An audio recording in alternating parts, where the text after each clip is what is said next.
ఒకటంటే ఒక ఒక ఒక పనికి వచ్చే ముచ్చట ఏదన్నా ఒక మీట్ ద ప్రెస్ అంటే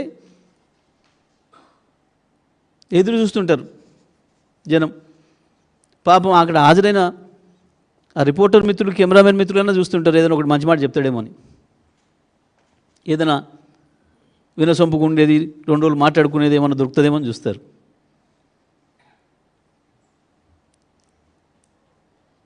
పాపం వాళ్ళకే విసుకొస్తున్నట్టుంది. నేను ఎదురుగా కూర్చునే రిపోర్టర్ మిత్రులకి, కెమెరామెన్లకి మమ్మల్ని కూర్చోబెట్టినాడ మేమన్నా చెప్తుంగా అయినకంటే మంచి సమాధానం అనుకుంటారు చాలామంది ఆ సీట్లో. ఇంకేంది ఏమన్నా అంటే ఎవరు అడిగితాలను అయ్యో నువ్వే తీసుకో. ఉద్యోగస్తులు అడిగితే రండి మీరే వచ్చి కూర్చొని చేసుకోండి, మీకే ఇస్తా ఆర్థిక.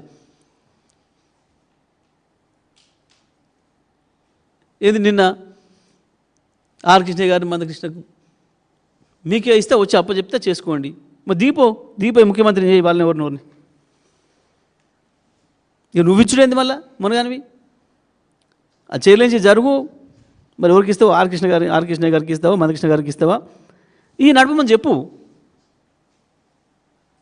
ఒక 18,000 ఎందుకు ఇస్తావు? మొత్తం ఇస్తే వాళ్ళు ఏం సరి చేస్తారో. ఎందుకు ఇంత పనికిమాల మాటలు? ఏమంటారు వీటిని? రండ చేసలు అనపోతే ఏమంటారు? నువ్వు బాధ్యత తీసుకొని నేను పొడుస్తా, పీక్తా, చేస్తా అని మాటలు ఇచ్చి ప్రజలకి నమ్మించి ఓట్లు వేయించుకొని ఆడ కూర్చొని ఇప్పుడు ఎవరు అడిగితే వాళ్ళ మీద ఎదురుదాడి చేసి నువ్వే చేద్దురా, నువ్వు లేకపోతే చేయరాదా ఇంకా ఎవరికి? ఇంకెవరికి ఇచ్చినా నీకంటే మంచిగా చేస్తారు.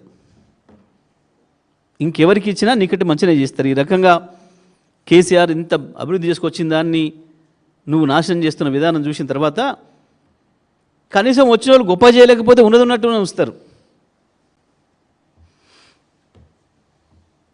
సంవత్సరానికి 15,000 కోట్లు, ఇప్పటికి 30,000 కోట్ల ఆదాయం లోపలికి చేసినావు 2 ఏళ్ళు నీ చేతికిస్తే. నిర్మాణ రంగాన్ని ఖతం చేసినావు. దాని ప్రభావంతో ఇవాళ దాదాపు 30-35 లక్షల మంది పనులు దొరకక ఇబ్బంది పడుతున్నారు రాష్ట్రంలో నిర్మాణ రంగంలో.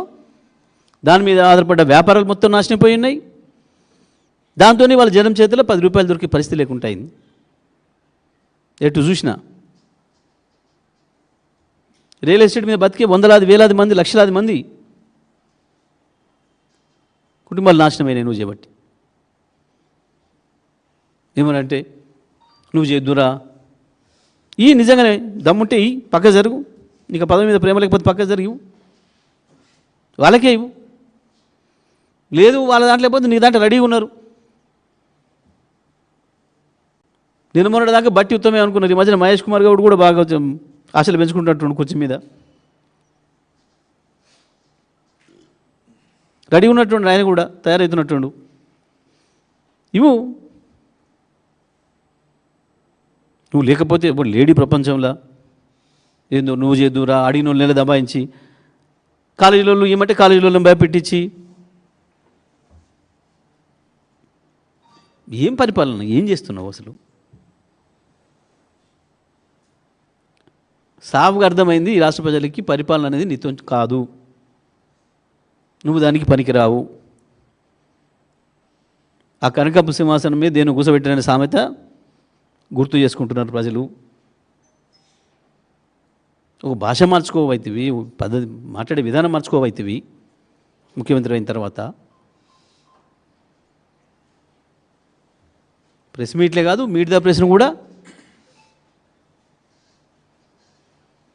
గదే పద్ధతులు నడిపినావు. గవే అబద్ధాలు, గవే పనికి మాలిన మాటలు, గవే బూతులు. ఇది నీ బతుకు.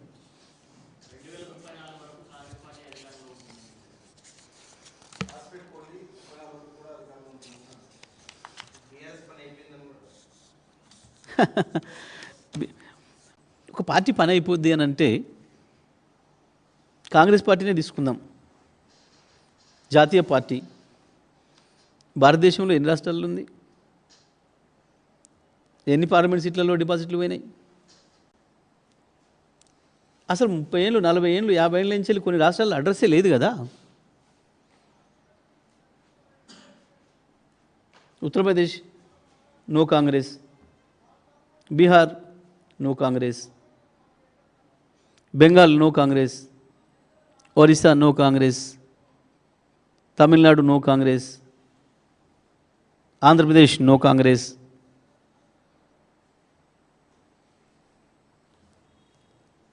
మరి కాంగ్రెస్ పని అయిపోయినట్టు, రాహుల్ పని అయిపోయినట్టు అంటే ఎవరినట్టు నువ్వు కాంగ్రెస్ రాహుల్ నాన్న తెలుసుకున్నావా? ఒకటి కాదు రెండు కాదు కదా, వరుసగా 30-40 సంవత్సరాలుగా అధికారం దూరంగా ఉంది ఈ రాష్ట్రాలలో. 40 ఏళ్ళు.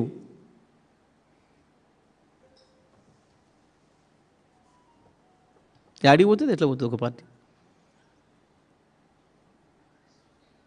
ఎందుకు తెలియదు ఒక మాటలు? అజ్ఞానం మూర్ఖత్వంతో వచ్చే మాటలు, చరిత్ర తెలియకపోవడంలో వచ్చే మాటలు.